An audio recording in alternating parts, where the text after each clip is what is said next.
mama ya lokubwe kolobongolanga mena yobe kona bosa note na tango esengo semba bilukota semba bilukota kotangana kuluna kamwe yo moto mesana na bosampe semba bilukota semba bilukota semba bilukota semba bilukota semba bilukota semba bilukota. Bonjour chers téléspectateurs, frères et sœurs dans le Seigneur. Je pense que vous avez remarqué le décor a changé depuis la dernière fois. Nous nous sommes déplacés par la grâce de l'Éternel. Nous sommes venus ici voir quelqu'un de très important, quelqu'un qui a été choisi par l'Éternel, quelqu'un que Dieu a mis son onction au-dedans de lui pour parler de sa part. Nous sommes venus chez le pasteur Théophile Boubine, qui est le principal pasteur de Mangembo, Bruxelles, qui se trouve à Porte de Namur, numéro 23. Bonjour pasteur. Bonjour servant de Dieu. Comment allez-vous? Je vais bien par la grâce de Dieu. Par la grâce de Dieu. Oui. Ah, je suis heureux de vous voir. Gloire à Jésus. Vraiment, parce que vraiment Dieu honore vraiment tout ce qu'il dit et je vois qu'aujourd'hui encore il accomplit sa promesse. Merci beaucoup. Comment vous allez dans les prières, Je la vais famille, bien par le la ministère? grâce. Oui, grâce et grâce. En Grâce tout cas, et Dieu nous fait grâce. Et l'Église aussi se porte Oui. bien. La Gloire à communauté tout entière Gloire à Dieu. nous porte bien par la grâce de Dieu. Amen. En tout cas, nous nous sommes déplacés ici pour parler un peu avec vous d'un thème qui nous touche particulièrement. C'est par rapport à la musique chrétienne. Parce que nous voyons que beaucoup de personnes louent l'Éternel, adorent l'Éternel, mais le comportement ne correspond pas à ce qu'ils disent. Donc nous venons ici pour un peu parler de tout cela avec vous parce que vous êtes dans l'adoration et vous êtes un adorateur. Parce que lorsque vous adorez, vraiment, nous voyons la manifestation de l'Esprit de Dieu. Et donc, voilà, nous sommes là en ces lieux pour parler un peu avec vous. Et le thème, chers téléspectateurs, c'est la spiritualité en tant que chrétien par rapport à la louange. Donc, nous allons passer aux questions. La première question, qu'est-ce qu'est la spiritualité? Ok, j'aimerais vous répondre par rapport à la parole de Dieu. J'ai lu les Écritures pour Amen. ceux qui nous suivent dans l'épître aux Romains, deuxième épître, donc 1 Corinthiens, donc première épître aux Romains, 1 Corinthiens chapitre 2, verset 13, j'ai lu, donc nous allons lire du 13e au 14e verset, il dit, et nous parlons, et nous en parlons non avec des discours qu'enseigne la sagesse humaine, mais avec ce qu'enseigne l'esprit, en expliquant les réalités à des hommes spirituels. Mais l'homme naturel ne reçoit pas les choses de l'esprit de Dieu, car elles sont une folie pour lui, et il ne peut les connaître parce que c'est spirituellement qu'on juge. Alors, nous parlons de la spiritualité. Tout à fait. Premièrement, avant de définir la spiritualité par rapport à ces passages, j'aimerais définir ce que l'apôtre Paul voulait dire par là, en disant que et nous en parlons non avec des discours qu'enseigne la sagesse humaine, mais avec ce qu'enseigne l'esprit en expliquant les réalités spirituelles à des hommes spirituels. Quand on parle des hommes spirituels, nous voyons au 14e verset, il dit par rapport à l'esprit de Dieu. Parce que les païens aussi peuvent être spirituels. Mais tout dépend, ils sont animés de quel esprit. Alors par la spiritualité, j'aimerais d'abord définir qui est l'homme. Parce qu'ici, il est question d'abord de l'homme. On parle de l'homme spirituel et de l'homme naturel. En réalité, l'homme, c'est l'esprit possédant une âme et habitant un corps. Donc l'esprit, c'est l'homme, à vrai dire. L'âme, c'est l'identité de l'homme et le corps, c'est l'enveloppe de l'homme. Je vous arrête. Téléspectateurs, écoutez très bien. Si vous pouvez recommencer par rapport au corps, l'âme et l'esprit. Parce que c'est très important. Je dis, apôtre Paul parle des deux hommes. Il dit, il parle de l'homme spirituel et il parle de l'homme naturel. Mais j'aimerais d'abord, avant de définir la spiritualité, définir d'abord qu'est-ce qu'un homme. Au fait, en réalité, nous venons de l'éternité, nous allons retourner en éternité. Dieu a mis dans l'homme la pensée de l'éternité. Parce que Dieu est esprit. Quand la Bible dit, Dieu a dit, faisons l'homme à notre image. Ça, c'est l'aspect corps, physique. C'est par rapport à la forme. Mais il dit, selon notre ressemblance. Dieu est esprit. La Bible nous dit que Dieu est esprit et ceux qui l'adorent doivent l'adorer en esprit et en vérité. Donc, ça veut dire que comme Dieu est esprit, notre ressemblance vis-à-vis de Dieu, c'est notre esprit. Nous nous ressemblons avec Dieu par rapport à notre esprit.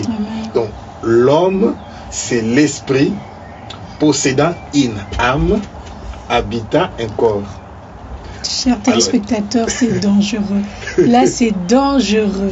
Oh là là, continuez, pasteur. Alors, je progresse. L'homme maintenant qui est un esprit possède une âme qui représente son identité.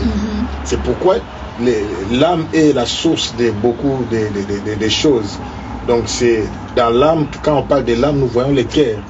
Et l'âme maintenant représente l'identité de la personne et le corps représente l'enveloppe. Alors l'homme naturel s'attache à l'enveloppe, à ce qui est extérieur.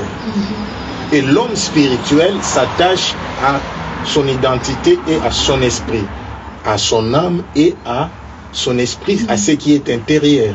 Donc la spiritualité, c'est le fait d'être à la comment dirais-je, à la recherche du développement de son homme intérieur ou bien de son âme. Quelqu'un qui développe son âme, son esprit, qui travaille en lisant la parole, en priant. Donc par la parole, nous développons notre âme et par la prière, nous développons notre esprit. Donc nous développons nos capacités, nos valeurs intérieures. Gloire à Dieu. Donc là, j'ai une petite question. Donc comme on dit dans la parole, toute source jaillit du cœur. Mais avant que ça arrive au cœur, c'est d'abord l'âme qui est touchée. Oui.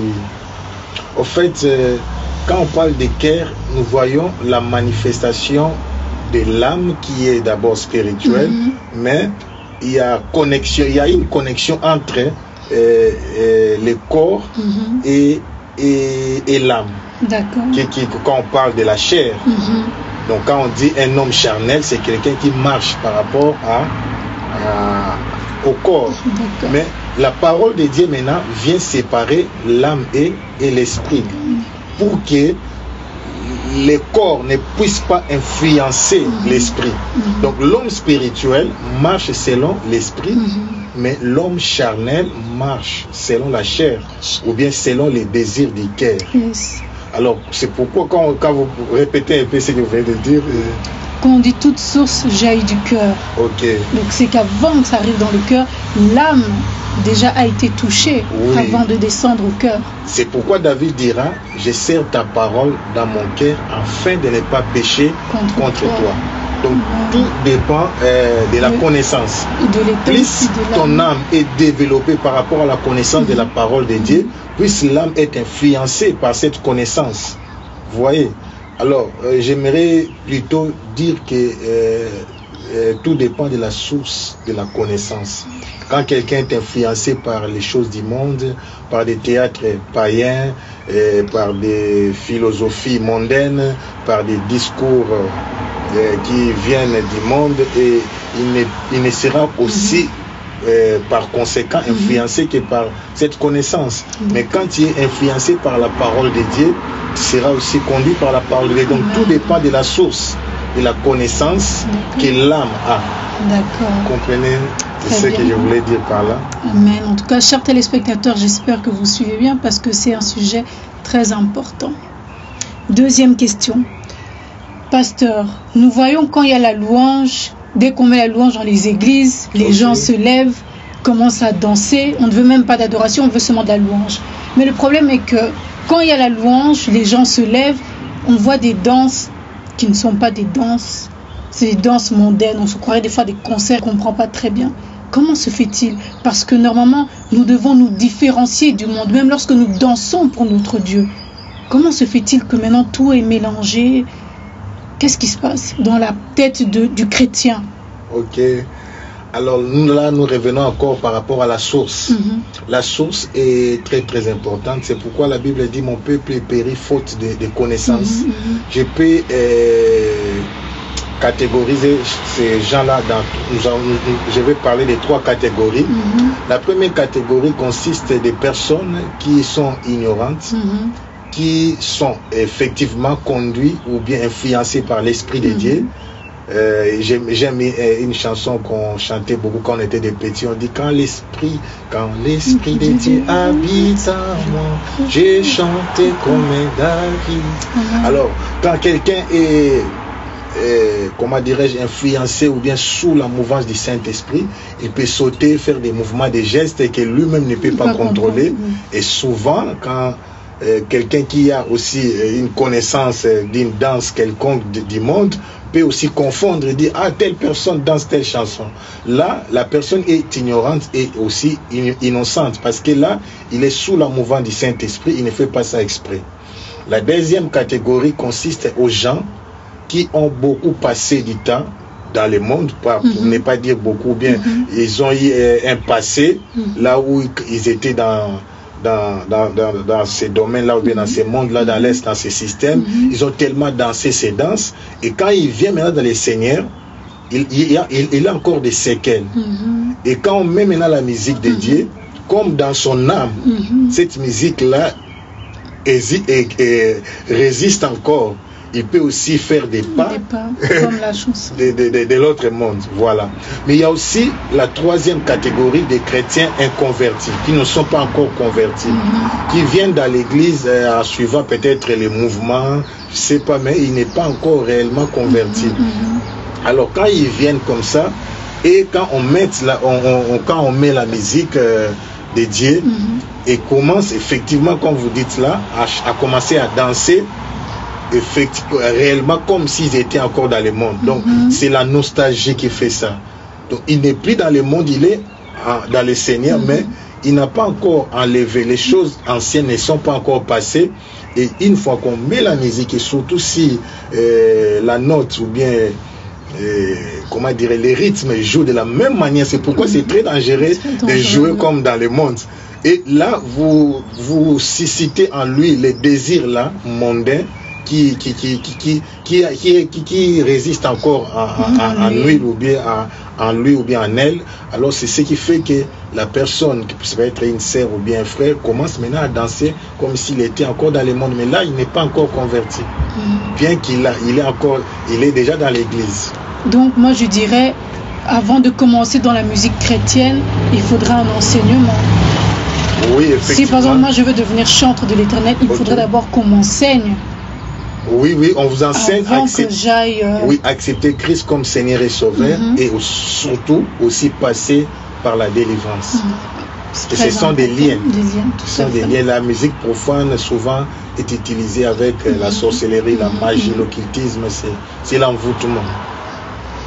En tout cas, chers téléspectateurs, j'espère que vous suivez ce que le pasteur nous dit. Dernière question. Pasteur, vous avez fait un album. Qu'est-ce qui vous a inspiré? Et particulièrement, il y a une chanson, moi, j'ai été touchée, c'est Kazoum, les 7 vierges. Okay. Ça m'a touchée. Moi, quand j'ai écouté Pasteur, les 10 vierges, pardon, ça m'a touchée. J'ai dit, pourquoi cette chanson? Pourquoi d'abord cet album? Et pourquoi cette chanson, ce titre-là? Qu'est-ce qui vous a inspiré? Ok. Quand on dit, nous parlons de la spiritualité, bien sûr, la source de notre inspiration, c'est d'abord la parole de Dieu. Je passe beaucoup de temps dans la méditation personnelle. Et ma deuxième source, c'est l'Esprit de Dieu. La Bible dit, Dieu fait toutes choses bonnes en son temps. J'ai beaucoup entendu les temps de Dieu. J'ai commencé à chanter depuis mon enfance, mais je n'étais pas pressé. Parce qu'à un certain moment, j'avais aussi forcé pour essayer de faire sortir des albums, mais ça n'a pas abouti. Et je peux dire, premièrement, j'ai été inspiré par la parole, deuxièmement par son esprit, et l'esprit maintenant m'a orienté et m'a aidé à discerner que c'était le temps de Dieu Parce que Dieu m'avait demandé de beaucoup prier, de beaucoup lire la parole avant de commencer à chanter bibliquement. Parce qu'il fallait que je développe d'abord ma propre spiritualité afin que je puisse avoir quelque chose à transmettre au monde ou bien à son peuple. Parce qu'on ne peut donner que ce qu'on a. Donc avant de commencer à donner, il faut d'abord commencer à recevoir. En tout cas, merci beaucoup, pasteur, de nous avoir reçus chez vous. Oui, il reste. Oh, j'ai pas répondu pour Basekazon. Ah oui, c'est vrai. Okay, les 10 vierges. Ok, par rapport aux 10 vierges, j'aime beaucoup cette histoire. Ce qui m'a beaucoup impressionné, c'est que les 10 étaient des vierges, ce que les gens oublient. Donc, elles n'étaient pas des femmes, comment dirais-je, des vierges, mais les 10 étaient des vierges. La virginité, ça veut dire la sainteté. Mais la différence était, ce qui a fait que les autres ont manqué, c'était tout simplement le fait de ne pas avoir de l'huile en réserve. C'est tout. De ne pas avoir de l'huile en réserve. Donc, elles n'avaient pas assez d'onction par rapport aux autres qui en avaient un peu plus en réserve. C'est ça la grande révélation de cette chanson, et ça m'a beaucoup touché, et j'ai beaucoup prié pour ça. Dieu m'a dit, il y aura aussi des chrétiens qui, à cause de la distraction, ne vont pas attendre les sons de la trompette, parce que les sons de la trompette ne sera pas physique. On va écouter les sons de la trompette avec les oreilles spirituelles. La Bible dit que celui qui a des oreilles entende ce que l'Esprit dit aux églises. Alors quand les sons sonnera, les chrétiens charnels n'attendront point, ou bien n'attendront pas les sons de la trompette, parce qu'ils ne sont pas assez spirituels pour recevoir. C'est ce que j'ai dit. L'homme naturel ne reçoit pas les choses de l'esprit. C'est leur 1 Corinthiens 2, 14. C'est seulement cette différence.